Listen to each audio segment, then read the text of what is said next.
How's it going, everybody? It's another cold day here in Zone 5B, upstate New York. My name's Steve Rock from Abomination Films. We're here not in my garden today because we're going to be talking about doing our seedlings indoors. So I've got here a wonderful tray of lettuce that I planted. I'm going to show you how I did that. Most of these are going to get transplanted pretty quick into my containers because these are going to be going on my deck. And then I'm not so worried about them being outside because they're going to get moved in whenever it's a really cold night. Go ahead.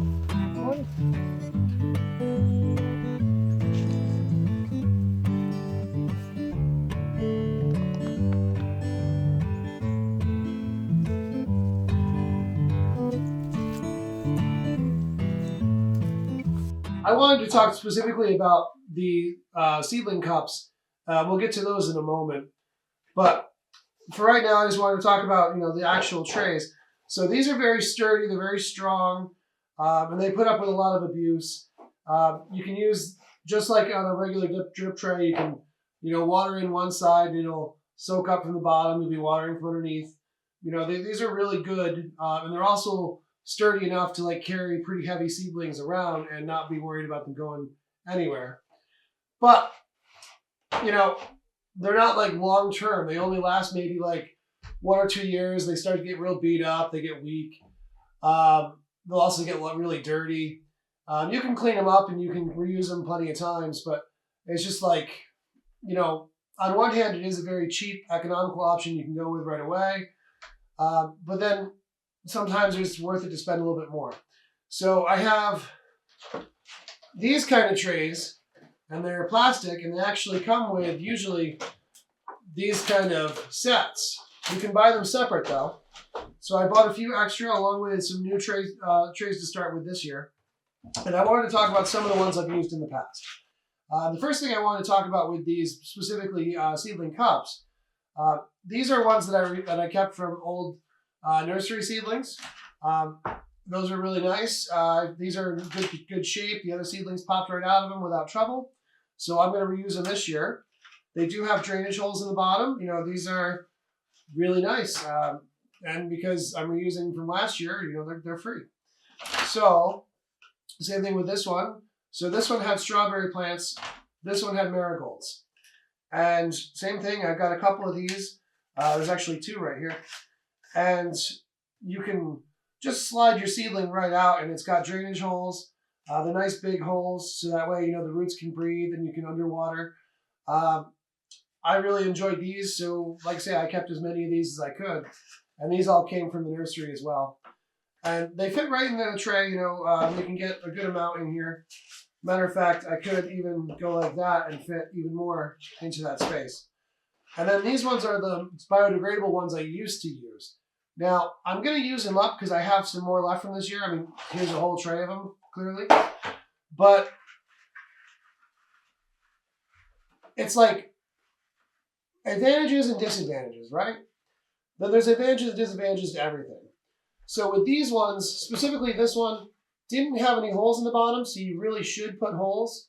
Because even though, yes, the roots can grow through this over time, this stuff needs to get really wet and start to break down and start to have holes in it naturally for the roots to actually get through effectively.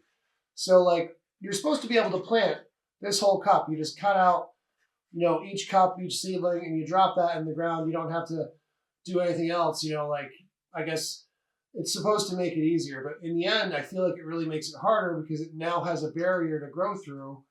And it's just not as good as something else. These ones actually do have holes. I don't know the brands, unfortunately. I didn't save the packaging. But these ones did come with holes. They're the same kind of material where it's like a biodegradable cardboard. And same idea, you can cut these apart.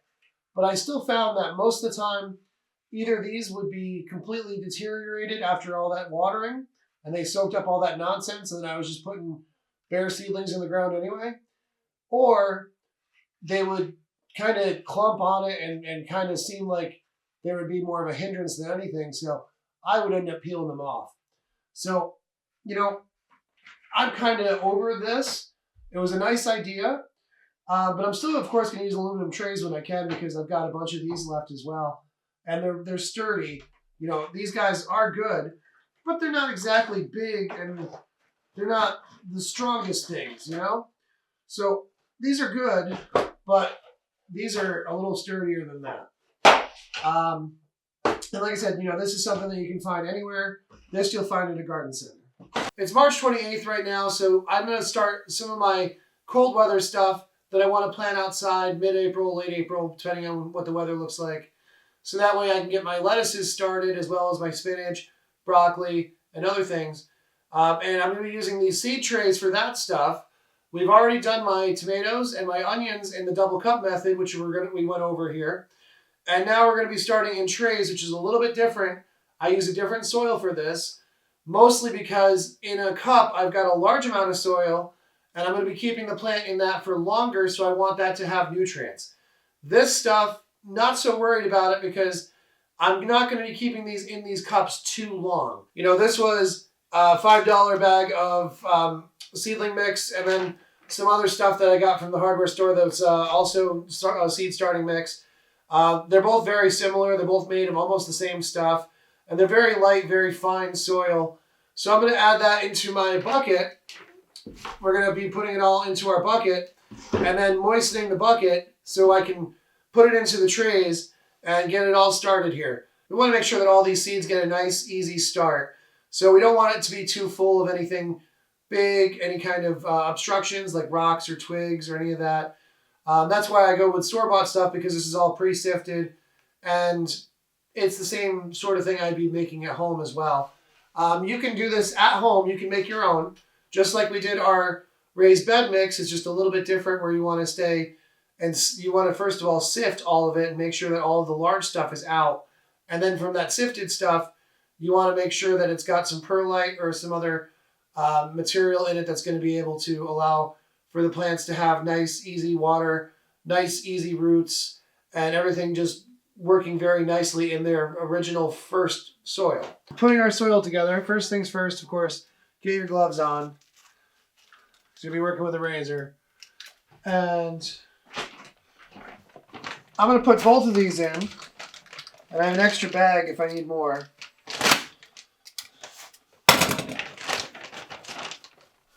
And you can see how different this looks than your regular garden soil.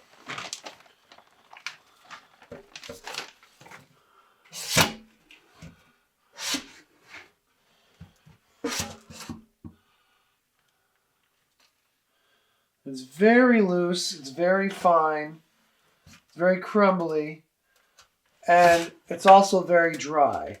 So we're going to mix it all together.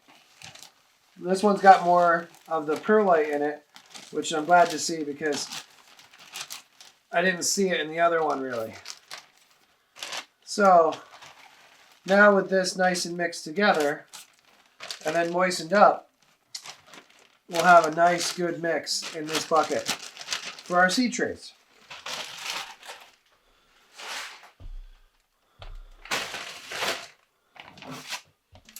Take your trowel.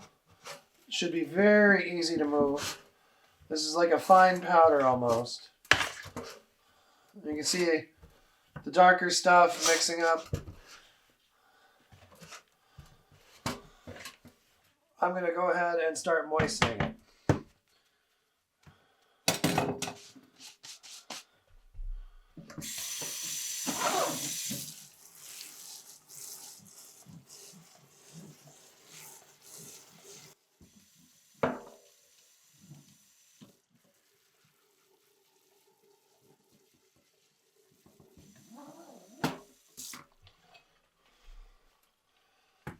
And that looks like a lot of water, but once I mix it, see, barely looks like any water hit it at all.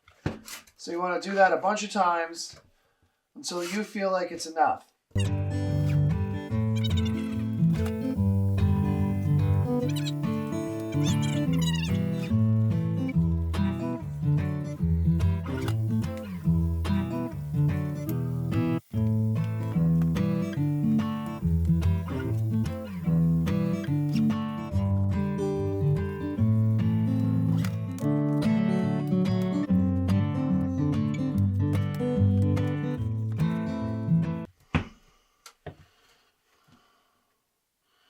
See, that's what we're looking for. So you squeeze it. I don't have if at all drops, and it's a nice, wet, moist clump that I can feel right through the gloves. This is nice and ready to go for now. Hi, Papa girl. All right, so Layla and I are here in the house. We're going to plant these seed trays up. So seed trays, at least this one, came with a bottom drip pan. Also the seed trays themselves, which these are kind of modular. You can break them apart. I probably will over time. And then that allows you to water from underneath. It also allows it to stay pretty clean. And then there's a topper that's supposed to act as a humidity dome. I may or may not use this because it's going into a greenhouse environment anyway. So we're going to get rid of the humidity dome for now. And we're going to start with filling up these seed trays full of soil. So what we're going to do is we're going to take our trowel, we're going to take our pre-moistened seed starting mix. We're just going to spread it all across here and then pat it down a little bit in each cell just to make sure that it's compacted down. You don't want to compact too much, but you want to get any air pockets out of there because roots don't really like air pockets. So you want to just press them down a little bit in each one. And then you can top it off again. And then you want to plant your seeds, push them down a little bit, and then go ahead and cover it one more time. And then from there, you can, in my case, go straight into the greenhouse, or you can go into the humidity dome until they all start to sprout up. And you want to leave the humidity dome on until most or all of your sprouts are up. First things first, get your soil. We just finished moistening this. So the right moisture for a soil is when it's not giving you any drips when you squeeze it. So I have to squeeze pretty hard to get even a single drip out of this. But it's nice, moist, and ready to go.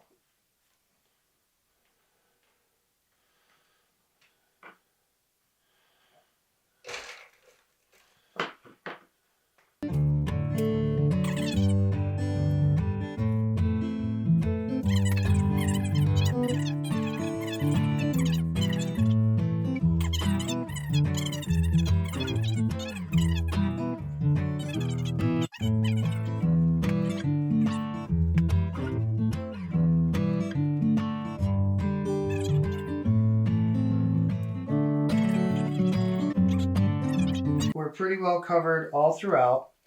So now I'm just going to take 2 fingers and press down on each one just till it's about halfway. I don't want to get it pushed all the way down. I don't want to make this very compact. But you also don't want to leave any air pockets. So just gently push down, maybe, until it's about half high in each cell. Don't go crazy with it. You don't need to muscle it. Just push it down. Get rid of those air pockets.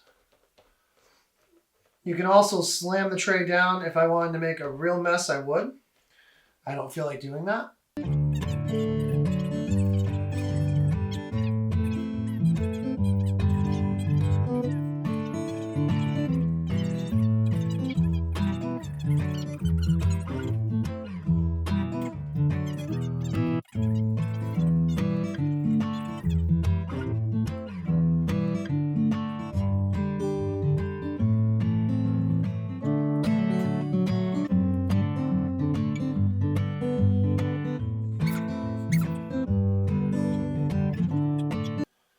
So we're going to add some more dirt to the top.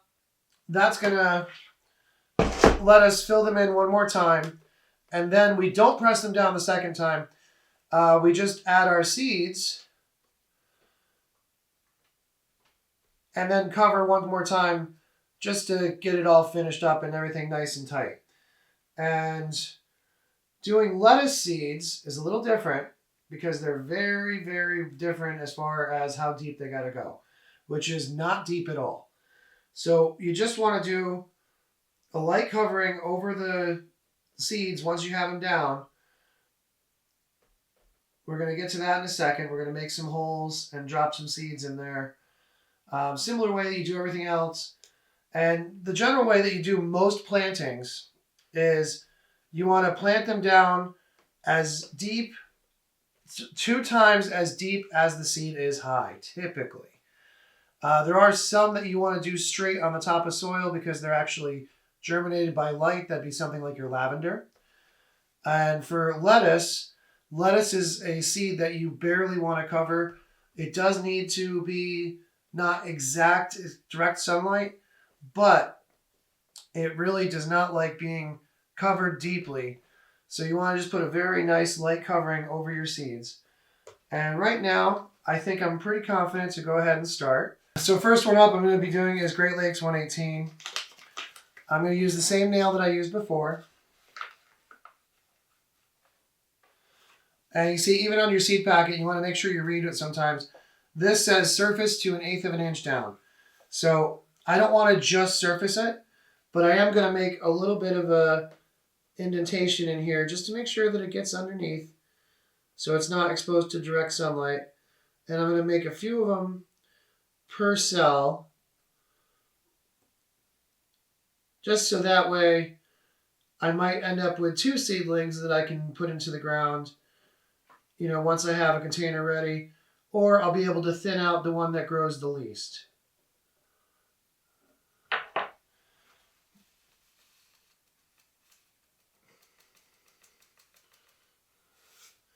The lettuce seeds are quite tiny. You can see them there in my hand. I mean, they're almost the same as like a grass seed. So you really have to be gingerly with them. But the good news is that they can grow in bunches together pretty effectively. So as long as I get a few of them in each hole, I'm okay with it. I also have quite a bit of lettuce seeds, so I don't have a lot to worry about here in terms of not having enough for the season. I've got quite a lot of lettuce seeds.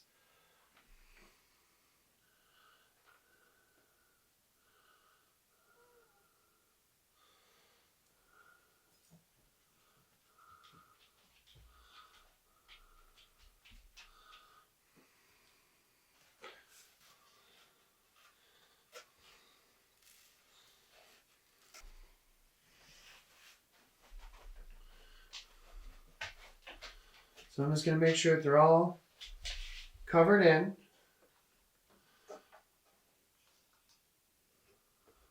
I'm using some of this that fell off the edge of the table here. It's a good use.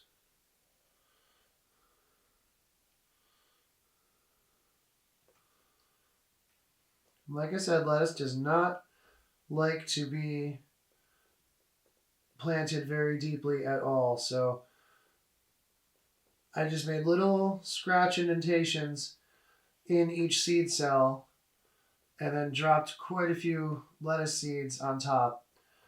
So I'll get, hopefully, little plugs of a whole bunch of little lettuces all coming up, and then I'll be able to transfer those into my containers to start my salad, my porch salads.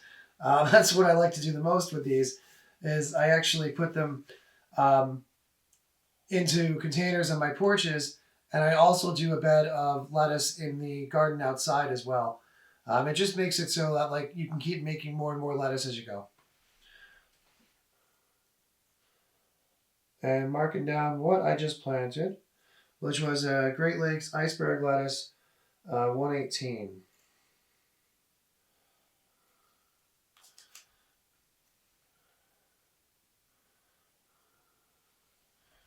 I might change the camera angle so you can see a little closer what I'm doing. And then we'll just do the fast forward thing, because do you really need to watch me plant each individual lettuce seed? No, I don't think you do.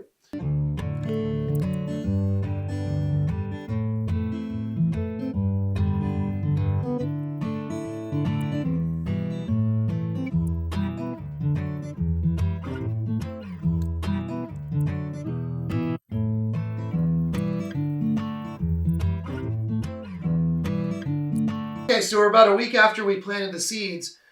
So here we are. They're having a real good germination rate. The butter crunch is actually a lot more prolific than I thought it was going to be. We're at the point where we definitely want to make sure that there's always a little bit of water in the bottom of this tray.